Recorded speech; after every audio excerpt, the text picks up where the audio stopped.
বন্ধুরা, সপ্তমী শেষ হয়েই অষ্টমীতে পড়বে আর কয়েক ঘন্টা বাকি আছে।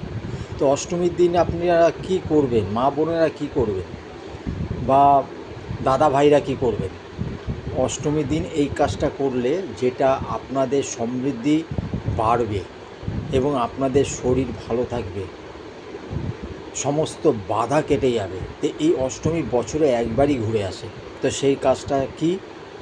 পদ্ম ফুল কিনবেন 21টা।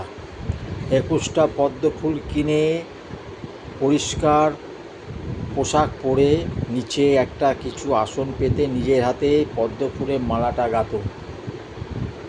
গেঁথে আপনি দুর্গা মণ্ডপে দিয়ে আসুন। হাত জোর করে আপনার মনের কথা মনে মনে বলুন। যে কোনো দুটো কথা বলবেন, অবশ্যই সফল হবেন।